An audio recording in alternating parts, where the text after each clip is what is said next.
My doctor came in and said, I don't know how you did it, how you're still alive. I thought, yay me, I'm so strong. How have you kind of reconciled that like worthiness within yourself, or is it still a struggle, or how have you dealt with that over your life? It's do or die. Either you create this shift or you're literally gonna die. I am leaving academia to start my own business. What's making you want to go into it completely, like 100%? I set goals. I'm gonna get a PhD, a husband, a kid, a car, and a house by the time I'm 30. And I did all that. And then it was, now what? If you had to choose between happiness or success, which would you choose? So I think what has become more important to me is fortitude and strength.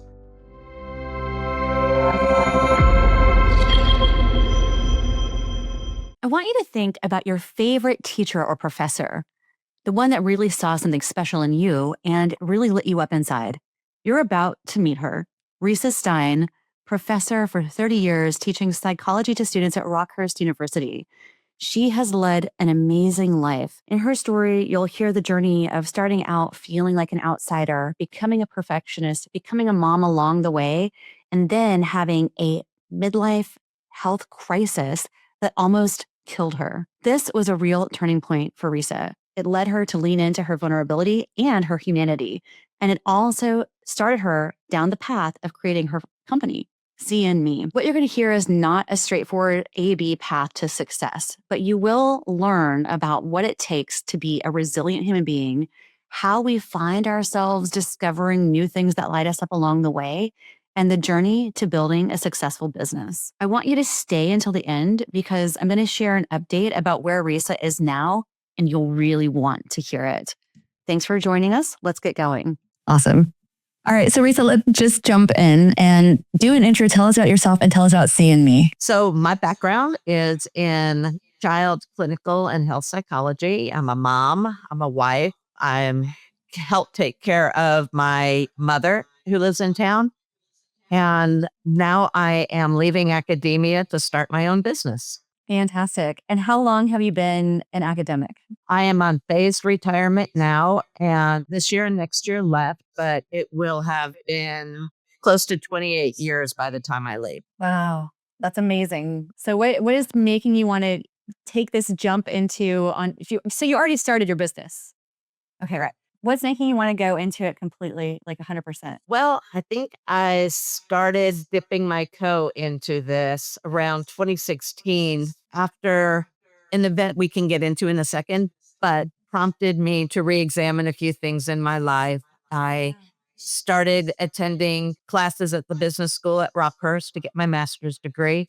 And during that process, I was introduced to the business world, entrepreneurship, got really excited about that, started a nonprofit that connected me with an organization in Australia, went down there to work with them, and that just sort of fell apart. But it set me on the road to developing SeeInMe. I've been real excited about that and just have the unique opportunity to make something of it. So I figured, what the heck, I was ready for a change. Awesome. So what is the SeeInMe elevator pitch? So SeeInMe is a HIPAA compliant, secure, interactive, abridged, holistic digital profile for individuals involved in complex care network. So it enables their voice to stay at the center of their care journey while enabling everybody else in their complex network to collaborate and coordinate with one another to deliver person-centered coordinated care. Awesome. That sounds really complicated.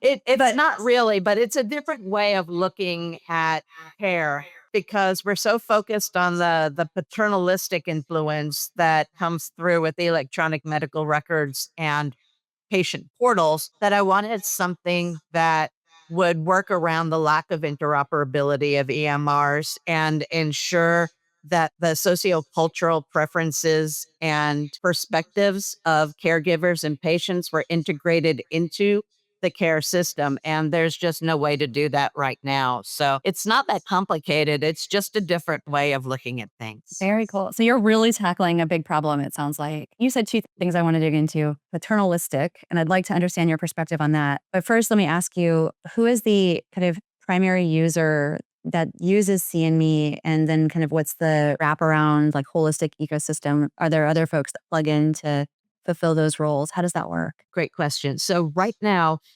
we're starting with pilots in foster care and in memory care. And so on the foster care side, it's in placement agency and the social workers who kind of oversee the care for the children right now, at least in Kansas and in North Carolina where I'm working. Kids carry a physical binder with hard copies that are their entire life in documents. Oftentimes those are lost or they're damaged, or the hard copy that gets into that doesn't get into the electronic system at the placement agency.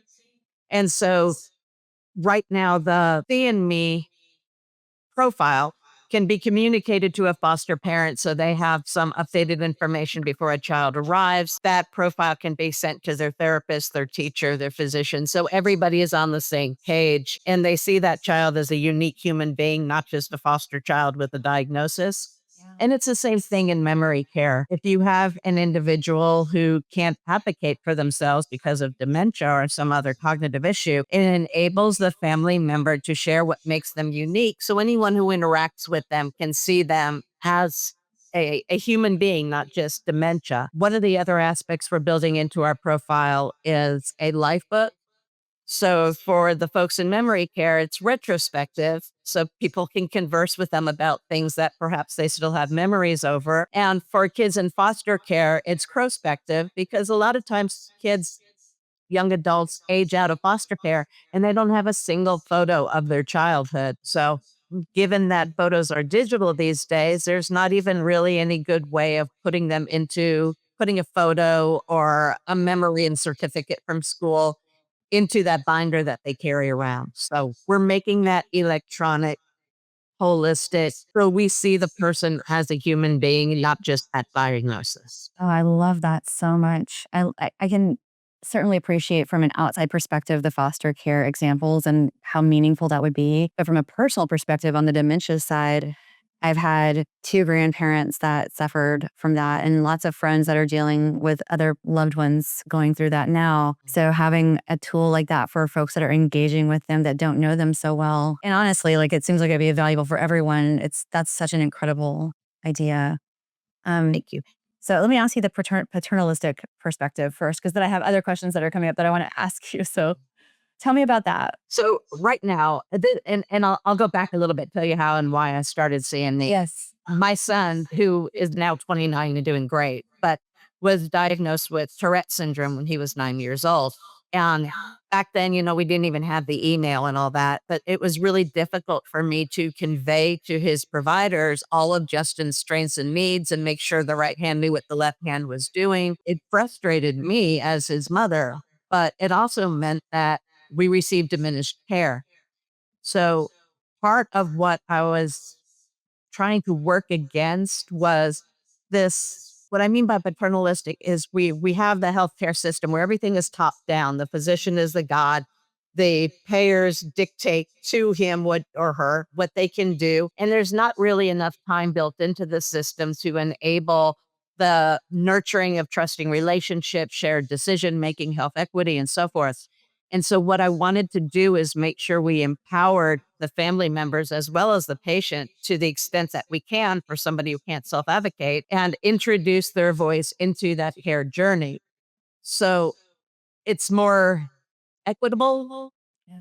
and less top down directive. So even if a physician or any other provider doesn't really have time to get to know an individual, we've got that abridged care guide of what somebody is like, what their care needs are, what their strengths are. And so we can instantly get to know them. And on the caregiver side, one of the things that would always frustrate me, and I know frustrates my mom, is having to recite that list of medications. So, if at minimum you have a profile that includes all your high level medical history as well as your medications, you just show your QR code to the front desk staff. They scan that and they have all that information available. Yeah, that's fantastic. It really is. Regardless of what medical situation you're dealing with, so frustrating to have to fill out the same paperwork all the time.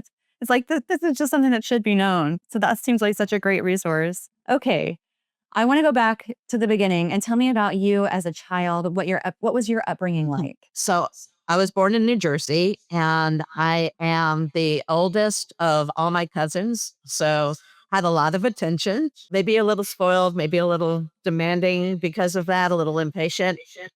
But I have an uncle who's an experimental psychologist, and he really got me interested in psychology. He used to have a primate lab. Can't remember where he was, if he was at Rutgers or University of New Jersey or something, but because I was so much older than all my cousins, he used to bring me in and I got to see the monkeys, got to see what he was doing when in his lab. And I thought, well, this is just the greatest job ever. So he was very supportive, very influential over my career and my life trajectory. That's amazing. What a cool It's thing pretty to grow cool. up with.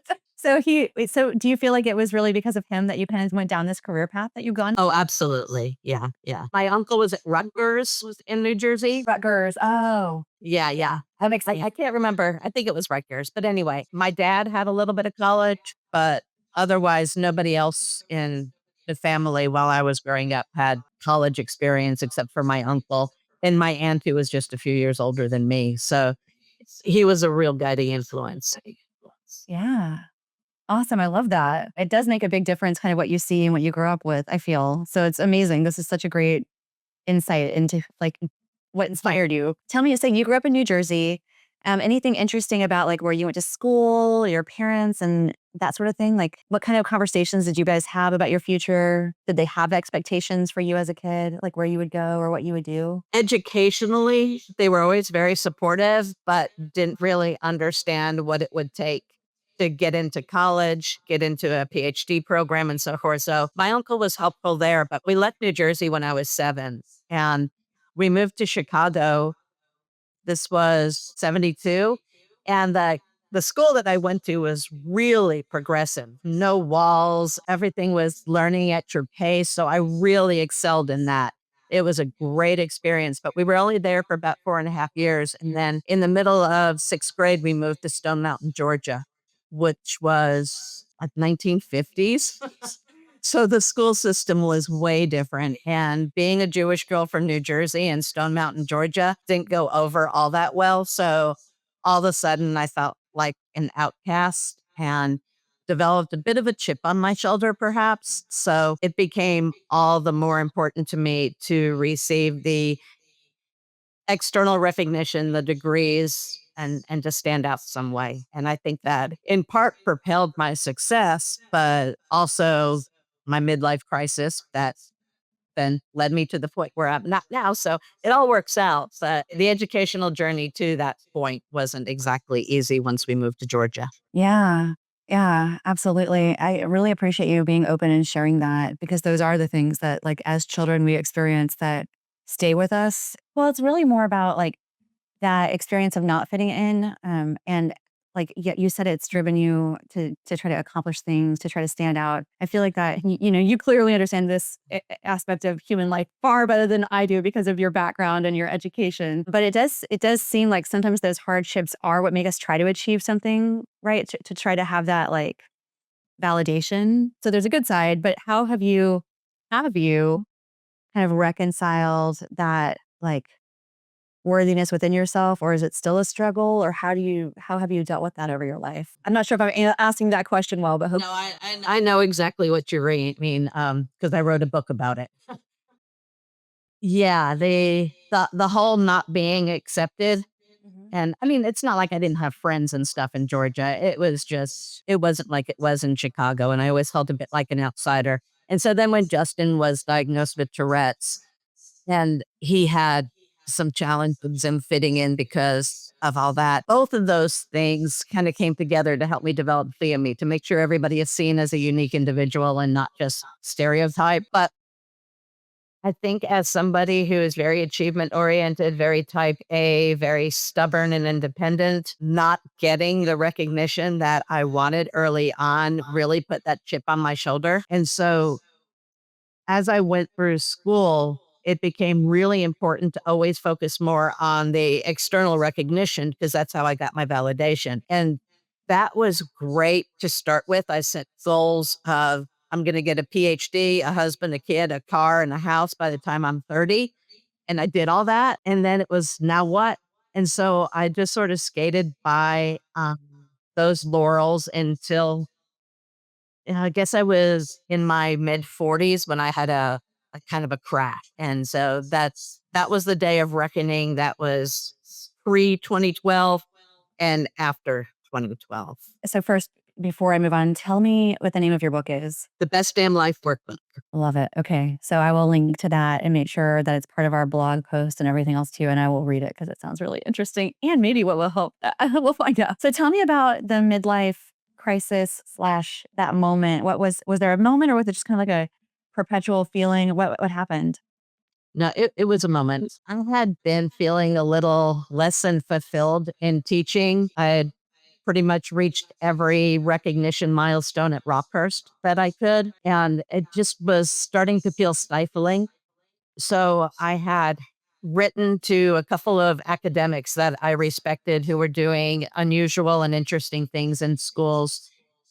And that came together at the same time I started a chapter of Active Minds, which starts community dialogues on campus around mental health. I started a chapter of University Innovation Fellows that focuses on design thinking. We went up to Stanford and Google. That was all real fun. But I was searching for something that would enliven my creative side and give me some new challenge. Then I was having a really hard time finding that. And so in 2012, I was taking Justin on his grand college tour across the country.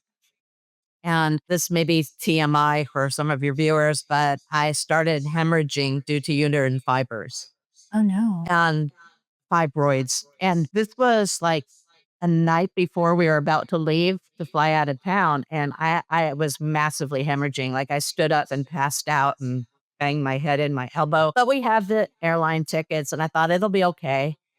And we left. And long story short, by the time we finished that, maybe I guess it was just a week, it was my spring break. I was in a wheelchair. Justin was pushing me around. I couldn't walk more than about 25 feet. And when we came back home, my husband looked at me and he just gasped because it looked like I had been maybe undergoing chemo for a year. So I called my doctor, went into to get a blood draw, and he thought everything was cool. I was able to walk down the hall to get the blood draw. And then I went home, took a nap. He called and said, "You've got to get into the hospital right now. You've lost almost 60% of your red blood cells and you are in imminent risk of organ damage. And I don't know how you're standing up." So I was in the hospital. It took a long time for them to pump a lot of blood through me, fast enough that I wasn't still hemorrhaging it all out, and eventually had surgery. They corrected that, but I was in the hospital for over a week. And during that time, I started thinking to myself, my first thought as my doctor came in and said, "I don't know how you did it, how you're still alive." I thought, "Yay, me, I'm so strong." And then it occurred to me, it's the dumbest thing you've ever said or done. You put yourself at risk. You put your son at risk. I was still driving. He wasn't old enough to drive the rental car. I said, "You could have passed out and killed somebody on the road. And why the hell are you doing this?" And so it took me a while, but during that time in the hospital, I engaged in a lot of introspection and realized, like what we were just talking about, how this external recognition and being strong and invulnerable had always been my MO, and it just wasn't serving me well anymore. So at that point, I started figuring out, what do I need to do to change my mindset and change my life to become increasingly vulnerable, to take greater risks, to basically be a new person who wasn't going to be so obstinate to the point where it nearly kills her. Wow. That is quite a crazy story. I have a twin sister who had a baby recently, and she also experienced hemorrhaging and blood loss and had to get a transfusion. But what you described, the mindset of "I'm strong, I'm healthy," she had that exact same thing, that exact same mindset. And then, hindsight, she's like, "Actually, no, I should have taken better care of myself. I should have gone to the hospital sooner. I should have done that." But I think we are, for whatever reason, like part of our upbringing, part of our society, part of whatever it is, makes us feel like we shouldn't need that help. We should be powering through and we should be pushing ourselves even when it's not the right decision for us. Right. It's crazy, right? Yeah, yeah, and so I started at that point looking around to see what sort of empirically based approaches there are to overcoming a midlife crisis, the whole research and scientist side of me, there really wasn't anything. And there was a lot of pop psychology, you are a badass and girl wash your face and all that kind of stuff.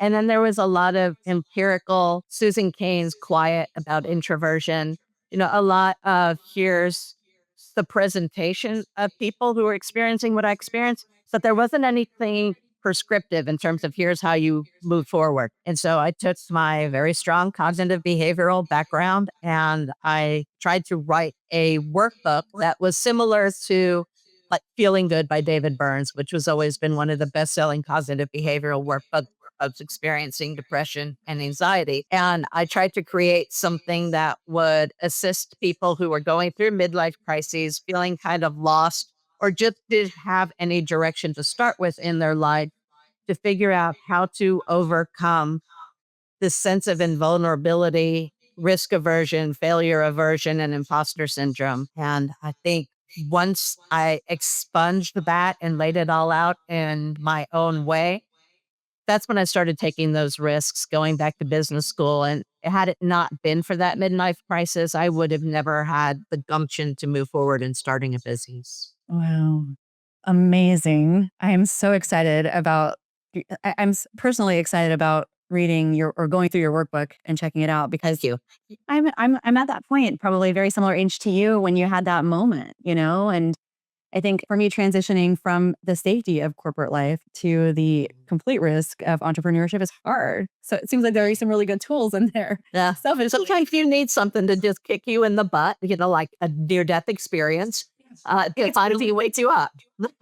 So then tell me, like, I guess a little bit more about that.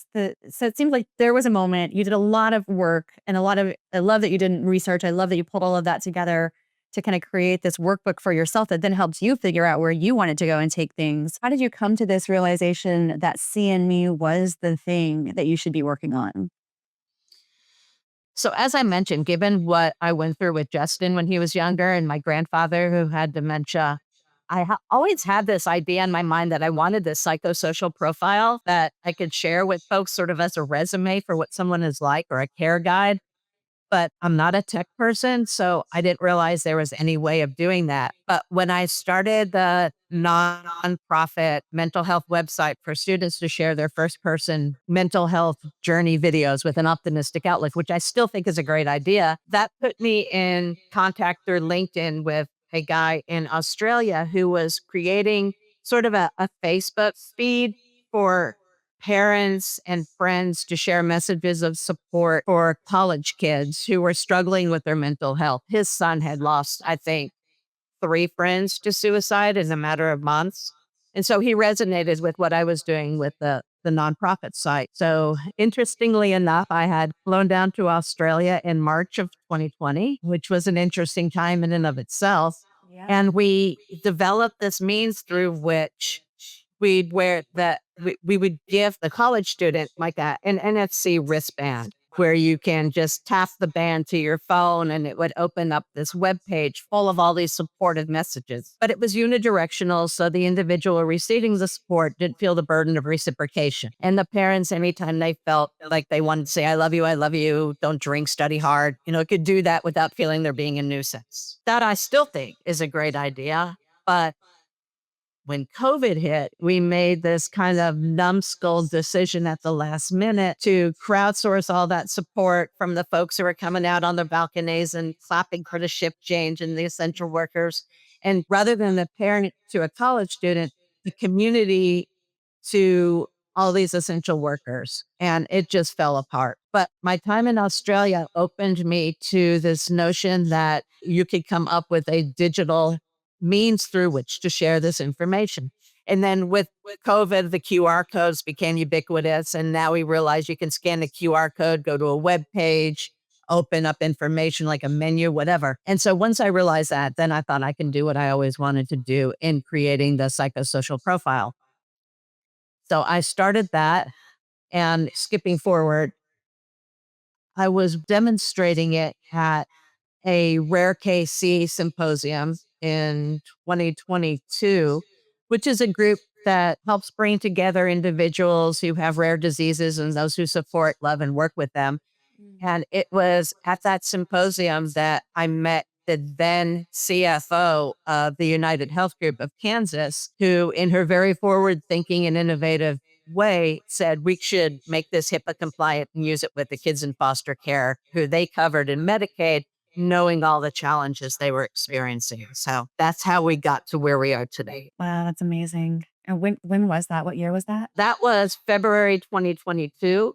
And so it's taken a while to go back and forth with the contracting with them and all, and to finally get the tech ready. But our platform will be ready for piloting in October 2024. So a month or so from now. Yeah. Yeah, that's exciting, man. It's quite a journey. So did you feel like you needed to wait for a certain moment in your life? You mentioned like you're kind of going through this, you're not quite retired yet, but you're going through this retirement phase of your teaching career, professorial career. Was that always part of the plan, or did it just happen to line up that way? It just sort of lined up that way, I think. It was just kind of, I found that I couldn't do a really great job at the entrepreneurship side and teach full time with all the service and the research and everything. I was a bit perturbed with a few people who are no longer at Rockhurst for shutting down the mental health website and the book. So I felt like it was a good time to move away. And so my daughter was starting at Rockhurst and they still covered tuition. So I didn't want to completely cut the cord, but the phased retirement where I'm only teaching part time has worked out perfect. Oh, good. Um, can you talk more about the shutting down the website in the book? It was before COVID. So universities and schools weren't as comfortable with talking about some of their students' mental health challenges. And I think when I brought that to the forefront, even though the students were sharing their first person videos and being very explicit in ending it with a positive connotation, that from my perspective, they could then revisit as a really positive role model of themselves for themselves. The school wasn't ready for that. So That makes sense. yeah. That makes sense. Was there ever a different turning point that made you think I need to leave the university setting and go out on my own? Or was there like a moment that was like, okay, this is my decision? Well, that was a big part of it. That pissed me off. But academia is not what it was when I started 25 years ago. And I think anybody working in academia will tell you that the demographic has changed, the administrative layout has changed, the priorities due to the need to keep the doors open have changed. So while I still absolutely love teaching and love working with the students, you probably ought not stay any place for 25 years. Uh, it's difficult to keep it fresh, you know? Yeah, yeah, absolutely. What are the biggest what are the biggest changes you've seen? What was different? Like what was exciting when you first got into academia that's not there anymore? I think part of it is the freedom for faculty to operate as free agents. There's a lot more control over what we do and how we do it now. Yeah, it's difficult to introduce creativity in the classroom when there are far more demands on what we need to do when we need to do it. I still teach things my way, and I don't use a book. I don't have tests, things like that. But it's becoming more and more challenging for faculty to really be the ones who are running the organization. Yeah, it sounds almost like it's going more like public More schools that corporate. have to. Well, maybe more corporate, yeah. Like, yes, Yeah. if you do specific things in this order and these tests, that's unfortunate to hear. You know that moment when you realize that you can't keep living the way that you've been living? You've probably heard several of my guests talk about that already. If that resonates with you and you're feeling like you're in that moment, you're in luck. I've created a 30-day program that's going to help you become unstuck, reconnect with your joy, reconnect with yourself, and reconnect with your values. We're going to work together to figure out your next step, your vision, and your path forward. This is an invitation for you to live the life of your dreams that truly lights you up. Visit 101waysout.com to get started. Okay, so you mentioned earlier that there was when you had the midlife experience, that there was a lot of fear that you were working through and kind of wrapped up in like that fear of maybe taking that next step. So one of my questions in general is just like, were you scared to go out on your own? And how have you kind of dealt with that? I think the fear initially stems from my basing my entire self value and concept on external recognition. Mm. Once I decided that that was not going to play a central role in my life, I had to figure out what the intrinsic motivation was as the self value. And my fear was, particularly as an introvert and somebody who never felt completely comfortable in social situations, given my upbringing, that if I let down my guard and I wasn't imposing, intimidating Dr. Stein and allowed people to just see me as Risa and to have foibles, that nobody would want anything to do with me. And so when I realized I could take those risks and, if they like me, they like me. If they don't, they don't. And I would move on. I think part of that is just maturity. But a part of the fear came in from leaving academia, which is it's still a very sheltered, siloed environment, and shifting entirely to a business world where I knew nobody and knew nothing about business. And my perception was everyone was going to be neutron Jack Welch and bark at me and degrade me and demean me and be mean. And that was very scary. Thankfully, of course, what I found was the exact opposite, that people, I don't know if it's a Kansas City thing or a universal, but everybody has been over the top helpful and welcoming and connecting. And so it's been a real pleasant surprise. And most of those fears that I have were unrealized. Oh, that's amazing. I love what you said also about that, like that internal change of having to kind of drop your guard and redefine, how you wanted to show up. How has that, how have you felt after you making that transition? Or is it still something you're working on? I feel like once I realized that my stubbornness, my independence and lack of willingness to be vulnerable nearly killed me, Yeah. that I realize it's do or die. Either you create this shift or you're literally gonna die. And so it made it a little bit easier. And then when people were very reinforcing, when I did try to take risks, that became a self-perpetuating, self-reinforcing process. That's awesome. When you think about like your income level in academia versus your startup, how is that? How do you rationalize that? And how are things going? Well, for better or worse, you don't make squat teaching rockers. So it's not like I had a six-figure income that just all of a sudden disappeared.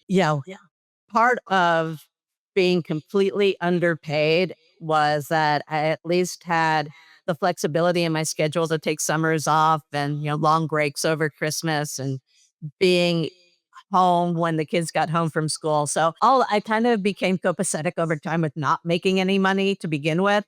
So that wasn't that difficult. And so then when I went on phased retirement, I'm making 50% of very little. So that hasn't been that difficult to process. I'm not taking any salary from SeeInMe, and I won't until we're significantly revenue positive. I'm very fortunate in that my husband is extraordinarily supportive and has a career that can support us and support me through this journey. So the income part, while I understand it is critical, particularly for folks who are much younger than me who are just starting out, has not been as challenging a factor for me in my stage of life.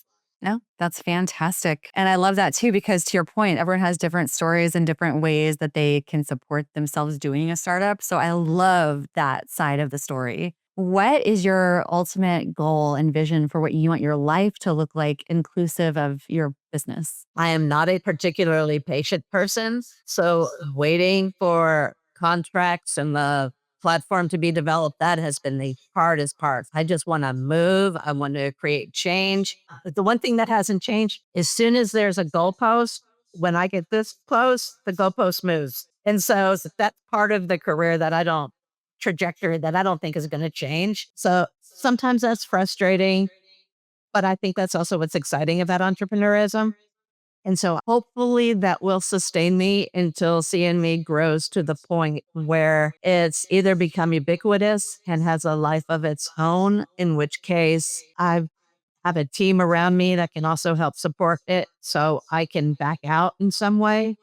I'm not that many years away from Social Security. So my goal is to create a positive change in society in the way care is delivered and received, and then either sell it or turn it over to my daughter or, some exit on my behalf in maybe 7 to 10 years. Awesome. I love that. Um, if you had to choose between happiness or success, which would you choose? And has your answer changed over time?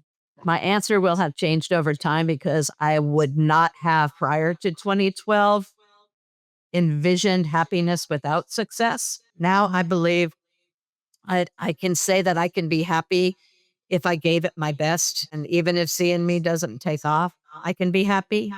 But rather than a dichotomy of choosing between happiness or success, I think what has become more important to me is fortitude and strength. I think that if I can become more resilient and less intimidating, more vulnerable, that will equate to both success and happiness. I love that. The resilient piece, how does that show up for you? Are there certain practices that you've come up with to help your resilience? I used to think I was really strong because I was invulnerable and intimidating. And I realized when I nearly died that that was a really fragile facade. And I've learned now that vulnerability is strength, to quote Brene Brown. And I believe that the resilience comes from recognizing that you can bend without breaking, that you can risk failure and learn lessons, rather than it being this kind of all or none, you succeed or you fail and you're worthless kind of mindset that I've once entertained. Yeah, absolutely. So well said. I love that. What advice would you give people that are trying to figure out what to do with their lives? I have a daughter who's a college senior right now. The advice that I would give her, as well as all my other students, don't expect that you're going to find a job or a life plan on paper that's going to look as good in real life as it did on paper. And so talk to people. I always encourage you. What has worked out in your career? What has worked out in your life? What has not worked out that's turned out better than you expected? And try things. Nothing is irreparable. You decide that you don't like this career trajectory, move it in another direction. And I don't think that careers are built on descriptions anymore. So I've tried to emphasize to Elena, who's an extreme extrovert, really high level people skills, that if you want a job where you're working in corporate culture or you're a chief people officer, talk to people who are doing that, see how they like it, what's the upsides, what's the downsides, and then figure out how to take small steps like I would in creating a product for a business. Try it out, see if it fits, and if not, iterate and pivot and try different things. But I think for me, I knew I was going to be a psychologist from the time I was 6 years old, and my path never veered. And I think that's why I burned out to the extent that I did. And only defining myself in academic terms left very little latitude to develop any other facets of my being, which made my house of cards very tentative. And so I really encourage people to develop as full-fledged humans and not just the career side. Oh my God. I wish I had heard your advice like 20 years ago. But I Too. right? Yeah. Thank you for sharing it now. Yeah. Okay, I have one last kind of like planned question. What's the most liberating decision that you've been able to make since leaving academia that you would never have been able to make before? Liberating decisions. I think putting myself out there and saying, look, this is the baby I've created. What do you think about it? Honestly, that's really scary. And so it's been very liberating because it's a complete 180 of where I would have been before. Prior to creating SeeInMe, I had every duck lined up before I launched it. And I knew exactly what I was going to do to get from point A to point Z. And now it's, the entrepreneurship journey is way freeform. Forcing myself to do that, knowing it's the only way to really succeed and success is still important to me, has been very liberating. That's awesome. Awesome. Okay. Those are all the questions I had planned. Is there anything that I didn't ask you or anything we didn't cover that you would like to share? I think there was one critical aspect of my journey that I didn't touch on. Yeah. When I was going through that midlife crisis and I came out of that and I went back to academia, it felt like every time I walked into the classroom, the air was sucked out. And I knew something had to change, but I had no idea how to do it. And this kind of gets back to the advice that we were just talking about that I would give my daughter. I had no idea how to find an approach to addressing that because everybody I was working with was basically in the same boat. Yeah. So I reached out to a gentleman by the name of David Helfand. He's a world-renowned astrophysicist. And he teaches at Columbia University, trained Neil deGrasse Tyson. And I knew he had gone through something similar because he took a leave of absence at Columbia to start an experimental college in British Columbia in Canada. And so I wrote to him, and we're still in touch 12, 15 years later. And my email headline was, "Help, I'm suffocating here." And it was just describing what I just described to you. He wrote me back like 30 seconds later and says, "Yeah, we should talk." And he kind of helped guide me through and empathize with what I was going through because he'd experienced it at Columbia as well. He invited me to visit him up at Quest in Canada, and that was a real turning point. Just having somebody that I admired say, "What you're going through is understandable, and you're not going to get out of it unless you do something drastic," really gave me a lot of courage. And I think not enough people feel comfortable really putting themselves out there and reaching out to people. And I think other folks like David were really instrumental and very willing to actually take the time and help someone they know is going through something they themselves have gone through. Wow. That's amazing. And it just reinforces like life is not something we can do by ourselves. No amount of success, no amount of like validation, support. You have to have people in your corner. You have to be able to have those conversations.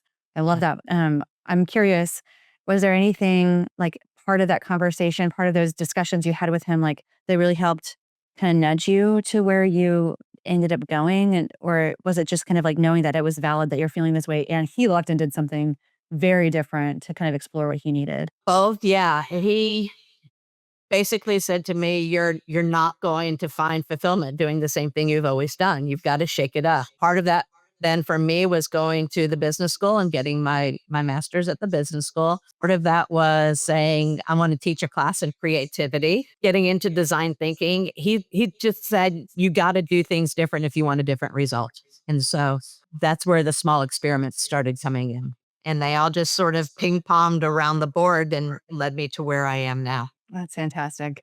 Thank you. That is such a great addition. I really appreciate you sharing that. For the listeners and viewers that caught this podcast, how can they find out more about you? On LinkedIn, I think there are actually a couple of Risa Steins, but I'm Risa Stein in Kansas City. And the book, The Best Damn Life Workbook, is on Amazon. The SeeInMe website is SeeInMe.com.